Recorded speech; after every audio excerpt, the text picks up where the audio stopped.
SRM கல்வி நிறுவன தமிழ் பேராயத்தின் சார்பில் 2026ஆம் ஆண்டுக்கான தமிழ் பேராய விருதுகளுக்கு விண்ணப்பங்கள் வரவேற்கப்படுகின்றன.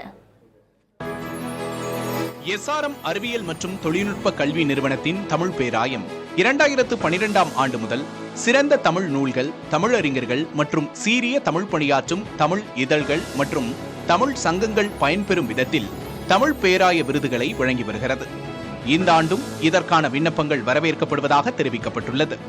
சிறந்த நூல்கள் பிரிவில் புதுமை பித்தன் படைப்பிலக்கிய விருது, கவிதைக்கு பாரதியார் கவிதை விருது, அழ வள்ளியப்பா குழந்தை இலக்கிய விருது, ஜியு மொழிபெயர்ப்பு விருது, ஆ.ப.ஜே. அப்துல் கலாம் அறிவியல் தமிழ் தொழில்நுட்ப விருது, முத்தாண்டவர் தமிழிசை விருது, பரிதிமார் கலைஞர் தமிழ் ஆய்வறிஞர் விருது, முத்தமிழறிஞர் கலைஞர் சமூக நீதி விருதுகளுக்கு விண்ணப்பங்கள் வரவேற்கப்படுவதாக தெரிவிக்கப்பட்டுள்ளது.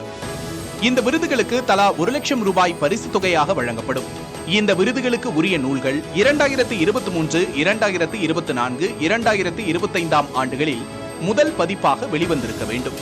2026ஆம் ஆண்டில் வெளிவந்த நூல்கள் தகுதி பெறாது. விருது பெறும் நூல்களின் பதிப்பாளர்களுக்கு 20,000 ரூபாய் வழங்கப்படும். சிறந்த தமிழ் இதழ் பிரிவில் சுதேசமித்ரன் தமிழ் இதழ் விருது, சிறந்த தமிழ்ச் சங்கத்துக்கு தொல்காப்பியர் தமிழ்ச்சங்க விருது, சிறந்த கலைக்குழுவுக்கு அருணாச்சல கவிராயர் விருதுகளுக்கும் விண்ணப்பங்கள் வரவேற்கப்படுகின்றன. இப்பிரிவில் விருது பெறுவோருக்கு 50,000 ரூபாய் பரிசு தொகை வழங்கப்படும்.